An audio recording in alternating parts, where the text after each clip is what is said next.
Halo anak-anak, selamat pagi. Siapa di sini yang kangen belajar tematik? Ya, semuanya harus semangat ya untuk belajar ya. Kali ini kita sudah masuk ke tema 6 dengan judul Cita-citaku. Kita masuk ke subtema 1 dulu ya. Sebelum mulai belajar, persiapkan dulu alat tulis dan buku kalian.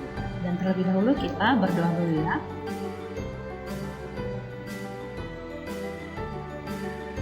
Oke, baiklah, kalau sudah berdoa, kita mulai pembelajaran kita hari ini. Puisi, siapa di sini yang pernah baca puisi atau suka menulis puisi? Apa itu puisi? Puisi adalah jenis karangan yang dalam penyajiannya sangat mengutamakan keindahan bahasa dan kepadatan makna. Jadi, bahasanya indah dan tidak panjang.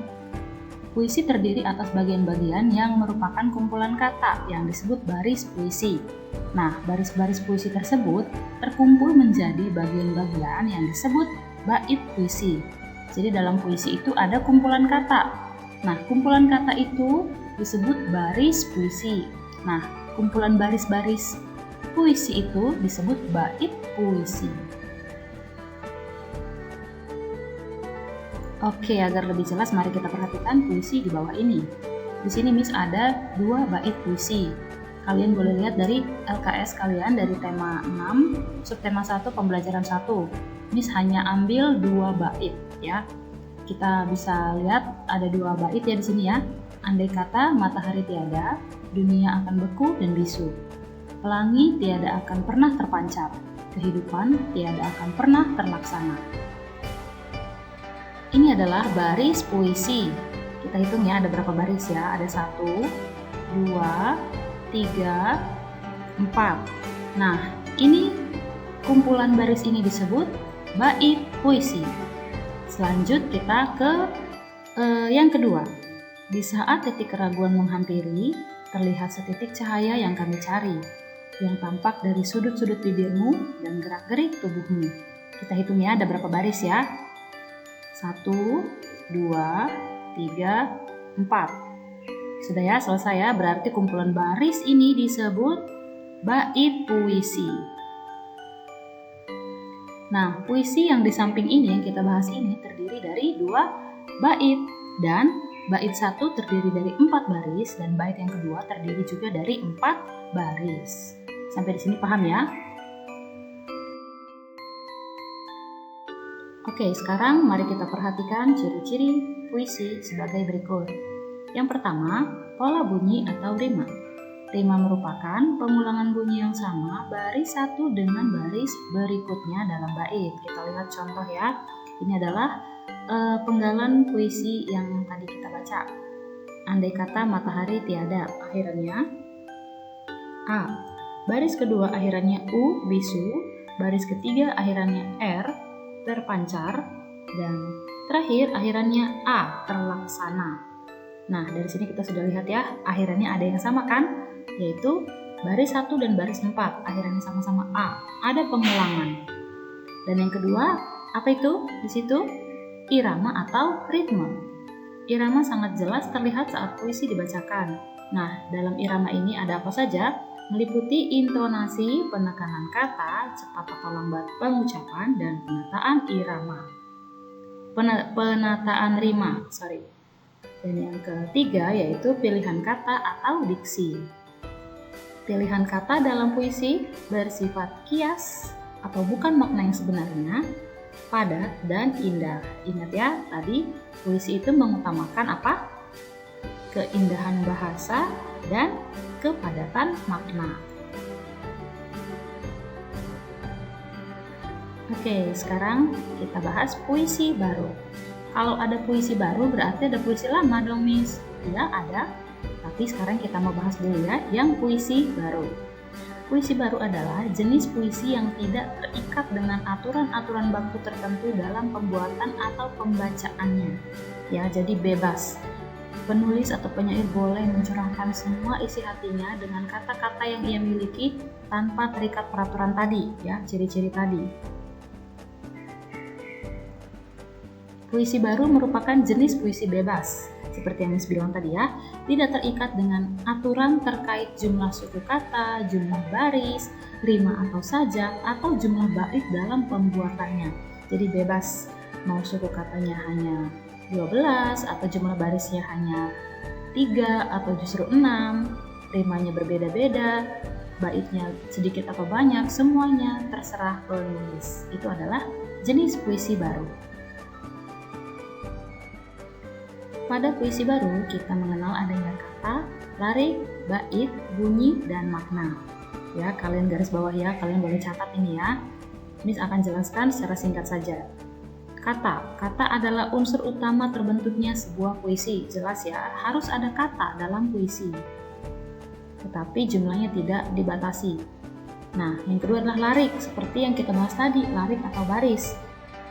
Larik atau baris ini adalah kumpulan kata-kata yang terbentuk dalam sebuah puisi.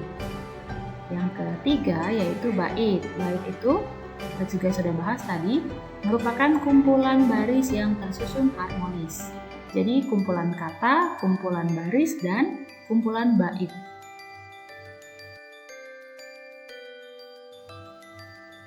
Selanjutnya bunyi. Nah, bunyi ini sama dengan rima ya. Bunyi dibentuk oleh rima dan irama. Jadi, rima atau persajakan adalah bunyi-bunyi yang ditimbulkan oleh huruf atau kata-kata dalam larik dan bait. Irama adalah pergantian tinggi, rendah, panjang, pendek, dan keras, lembut ucapan bunyi. Jadi kalau puisinya tentang kesedihan, maka harus dibacakan dengan nada yang rendah dan jeda yang panjang. Tapi kalau puisinya tentang kemerdekaan, berarti nadanya harus tinggi dan ucapannya harus keras ya, lantang. Dan yang terakhir adalah makna. Makna adalah unsur tujuan dari pemilihan kata. Oke, kalau tadi kita sudah bahas tentang puisi baru, tetapi ada juga puisi lama.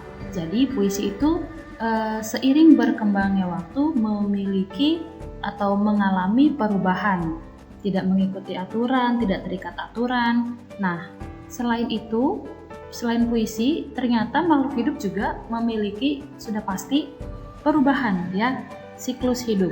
Mari kita bahas siklus hidup ya, kita beralih ke IPA sekarang. Semua makhluk hidup mengalami pertumbuhan dan perkembangan. Manusia dan hewan mengalami beberapa tahapan pertumbuhan dan perkembangan dalam kehidupannya. Tahapan-tahapan pertumbuhan dan perkembangan hewan membentuk suatu siklus hidup atau daur hidup. Mari kita bahas ya.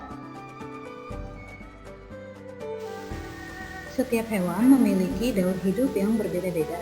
Ada hewan yang mengalami perubahan bentuk di setiap tahap hidupnya, ada juga hewan yang tidak mengalami perubahan bentuk pada tiap tahap hidupnya. Perubahan itu biasanya terjadi pada ukuran tubuhnya saja yang bertambah besar.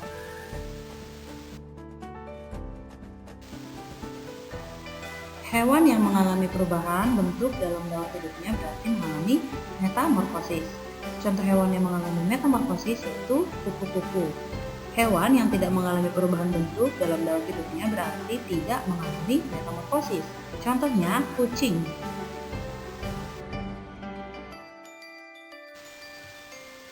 Sekarang mari kita lihat metamorfosis atau daur hidup kupu-kupu.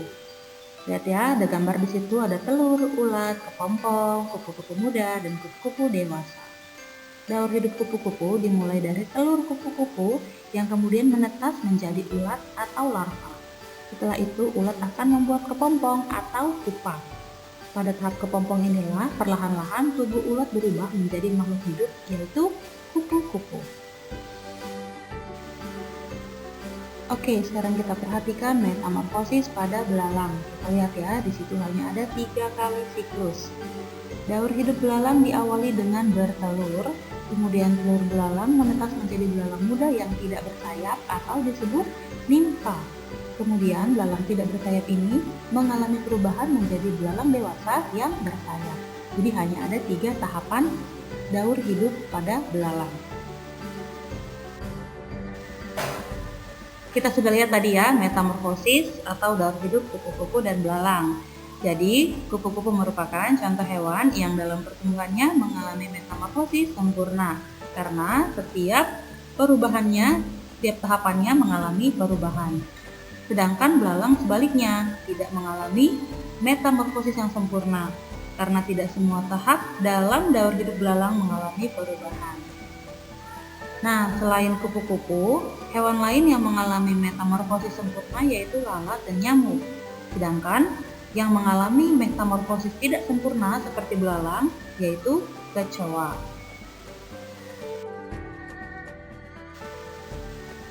Tadi kita sudah membahas puisi ya. Dalam puisi itu ada rima, ada irama, ada penekanan, ada intonasi atau nadanya.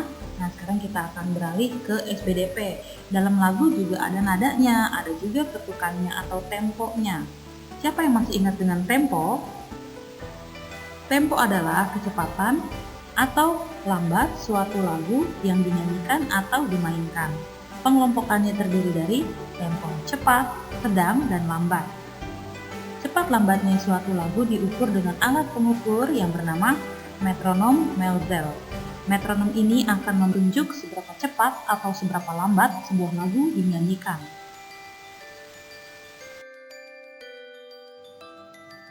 Pembagian tanda tempo. Kita lihat ya. Yang pertama ada tanda tempo lambat. Masih ingat ya dengan istilah largo dan adagio. Untuk yang largo, ketukannya 44 sampai 48 ketuk per menit. Sedangkan adagio 54 sampai 58 ketuk per menit. Untuk tempo sedang ada andante dan andantino. Yang andante ini ketukannya 69 sampai 76 ketuk per menit. Sedangkan yang andantino 76 sampai 84 ketuk per menit. Kalau tempo cepat ada allegro dan allegretto. Yang allegro ini ketukannya 126 sampai 138 ketuk per menit. Dan allegretto kecepatannya 104 sampai 112 ketuk per menit. Lalu ada juga tanda tempo perubahan. Yang pertama ada ri atau ri, ritenuto. Artinya makin lama makin lambat. Yang kedua ada ritardando. Artinya makin lambat tetapi perlahan-lahan. Dan yang ketiga ada AT atau A tempo. Artinya tempo harus kembali ke tempo semula setelah beberapa kali mengalami perubahan.